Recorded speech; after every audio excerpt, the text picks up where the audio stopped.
few games to go through. And nothing too crazy happened. Just some orthodox results. We got a 1-1 between the Bretts and Dubious Mongoose. Lonnie taking a point off the division leaders and doing a bit of damage. The thrower is dead. Dead loner, who cares? MNG Blitzer. That Mighty Blow Blitzer is gone for a game. But yeah, this is a nice bit of nice setback here for the league leaders. Gives them something to think about. Brett's taking the 1-1. No interceptions, nothing too crazy. No damage, importantly. Nice level up. We'll talk about that in a little bit. Yeah, good pick up for the Bretts there. Now, looking at Goblin Town Gits, take a big 2-0 over the Nurgle. Yeah, so what happened here was an interesting one. I strength busted and on the Beast on a foul on turn 2 because I had offense, and Aspenbjorn decided to go for the big time Beast of Nurgle blitz onto my troll and knocked him out, but that left the Beast quite exposed, so I was able to get a big foul in. And from then on, I was just leveraging all the strength. I think I took Ripper. Yeah, Ripper Fungus for 2 trolls. Outbashed the Bash team, and that was that. 2-0 for the Gobbles. Nice win. Keeps me relevant. Aspenbjorn is going to have to struggle because he's only got 30k in the bank. I don't know what his winnings roll was. Can we see this? No. We'll see it in the development phase of the recap, but yeah, a bit of a tough knock for them. Quickly moving on, Peace Illinois take a 2-0 over the Ogres. Who could have seen this one coming? So yeah, I mean, a few MAME Noblars, but nothing to talk about. Only 1 Kaz for the Ogres probably says a lot. Ogre MVP, which is good, but actually, considering there's no Troll Slayers here, not a terrible result for Peterlin. Comprehensive 2-0 win. Ogres losing potentially 3 Noblars here, but hopefully a bit replaceable. Going to struggle next game, down 3 players at least. But yeah, Mighty Blow first on the blockers. Interesting. Talk about that in a bit. But they did get the results here. 4 Kaz and the touchdown on both the runners, which is a nice spread of SPP there. But yeah, Dwarves fighting Ogres and winning. Finally, in the week, we have a 1-1 draw. BAM versus non-renewable resources. This is a really interesting draw because it keeps it close at the top of the table. Let's check the skills. No levels here for Olifant. Sorry, no for Old One, and none here either. Seems like a pretty dry cut and dried 1-1 draw here. I wouldn't want to speculate too much into the crazy plays. Lizardman needing to make a 6 square pass, however, means the Old One might feel a bit cheated, especially when you consider that the Skink's a stunty Agi 3. That might feel a bit rough. But it's a point for the Lizards and it keeps them in contention.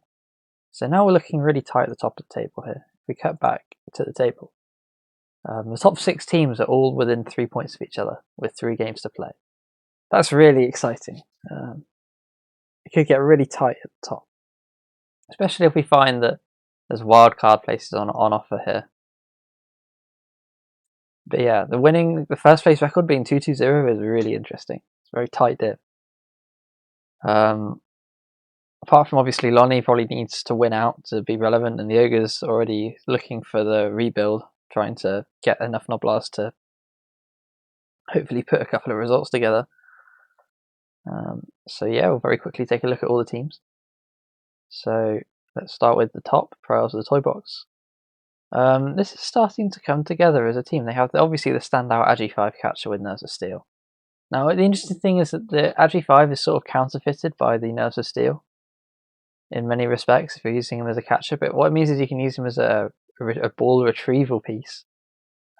So you sack the ball, then you pick up here, and then you can pass pretty much anywhere on a 2+. So you don't even need to dodge out, you just need to pass. So that's really good, deceptively. You just got to use them correctly. Instantly rebought the thrower. My voice is already starting to go, which isn't good. Instantly rebought this thrower, just to the rookie level. So at least they can buy them straight back. They still have 130k in the bank, so this team can take a bit more punishment. MNG on the Mighty Blow Blitz, so that might be a big impact on the next game. But apart from that, they still managed to keep the lineman going. Just down 1 player which for us is pretty good. And they could buy up another catcher if they wanted to, but they're saving in case they need to rebuy a blitzer, which is smart. So yeah, this is a league winning, a Division 5 winning team. Definitely, it's got all the tools. A bit tall in development, but pro elves do tend to be quite tall because the linemen are just, for elves, they're pretty bad, so they tend not to bother. Next up, we've got Olifant in second place, tied second on touchdown difference. That's mainly because he beat me 3-0. No development, no change, just securing a little bit of cash. I might see them employ they probably won't actually get another skink for the bench until they can replace a Saurus. So no change, completely static there, I think. Just a one block Saurus being really useful. Now you've got a blitzer who is half reliable, which is good.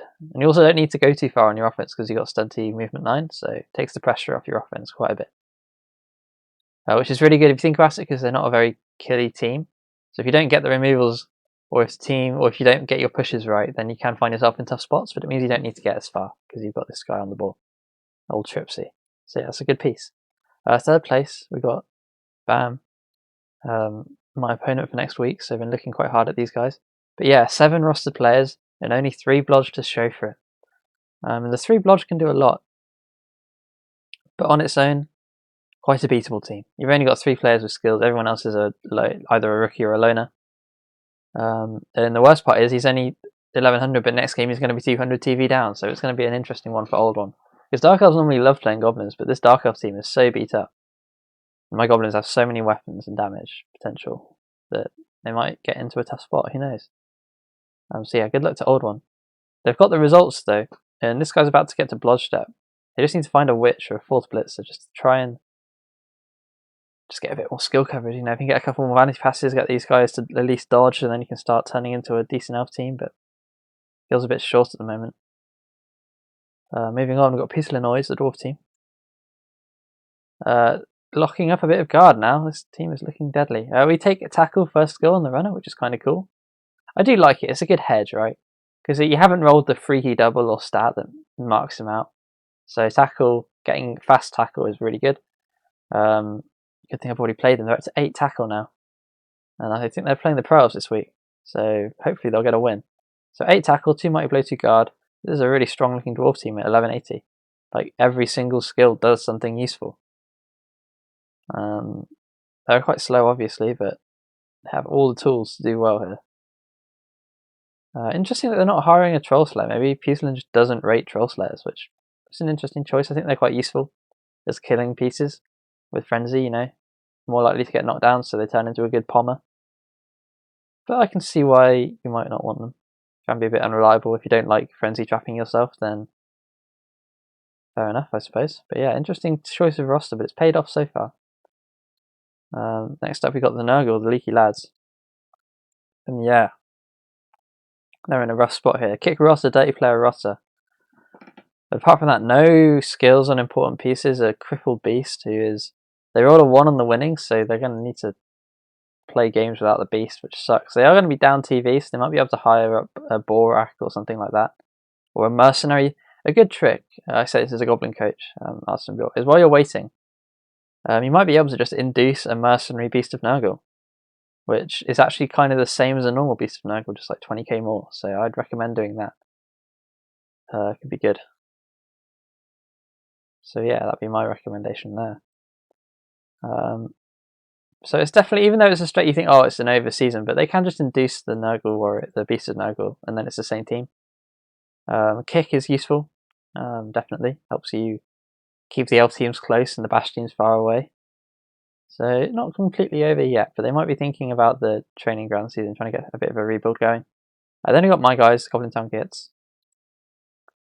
Not too much change. I got a sidestep on another Goblin, so I can now hold both sides of a flank, which can be good. I'm at 900 team value with 30k in the bank, so hopefully I don't do too much more damage. 5, 6, 7.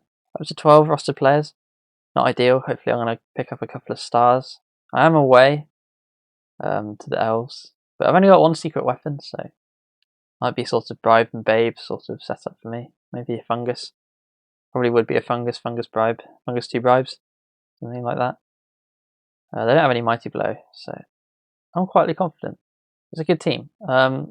Saving up for the rostered ball and chain, I think, is my main goal here, and also trying to keep the goblin bench going. Need all the goblins I can get my hands on. So yeah, looking good for the goblins, if I dare say so myself. Looking at Lonnie now, the Brett's down below the goblin team. Not had a good start of it. Existence is futile. Philosopher's really struggling on the Blood Bowl pitch, but they got another stat. That's an Agi 4 blitzer and a Strength 4 blitzer. And this Brett team has all the tools now. They've got 2 dirty players. A bit guard shy, but man, these guys could do absolute work. Strength 4 Dauntless is really good against big guys. Just find a Mighty Blow roll on him and he's good. And the Agi 4 is just an excellent ball carrier. Means you don't need to worry too much. I'm surprised we've not seen a leader yet. I think Socrates is probably going to take leader first skill, or maybe Epicurus is going to take leader. That means that you can get that third reroll for free, pretty much, which is really nice. Back up to 4-4-3.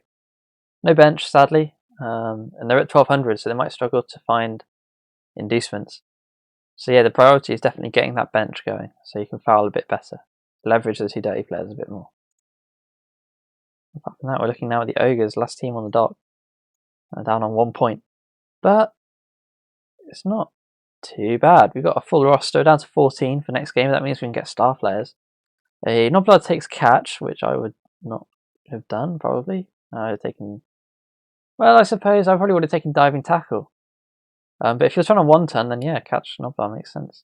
Movement 5 makes the 1-turns quite difficult, though. So good luck with that. But for Ogres, it's kind of alright. 4 Ogres still saving up for that all-important 5th Ogre. While there's 4 Ogres here, you think you can take this team, because there's actually not that much damage coming in if you can dodge out of it. With only 4 Ogres, it gets easier to dodge out of, so yeah. Tough one for Toby Nathan. It's been a tough season, but they're stuck with it, which is quite brave. I think you can respect the tenacity of the coach more than anything. Cool, so that was a quick look at all the teams. Not tons of change, I will admit. But yeah, we're going to quickly cancel all this down, and we'll take a look at the predictions for next week's games. I'll just quickly check in on Twitch chat. Hey, Cool Night, how you doing?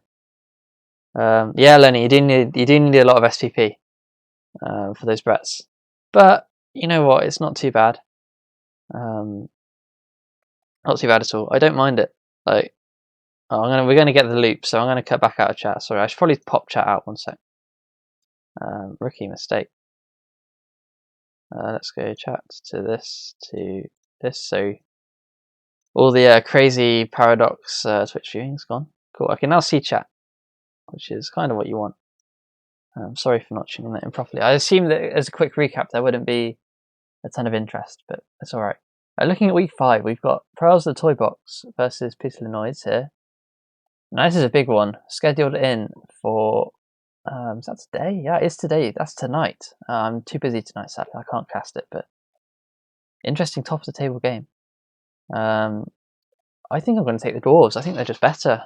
A better team in every way here.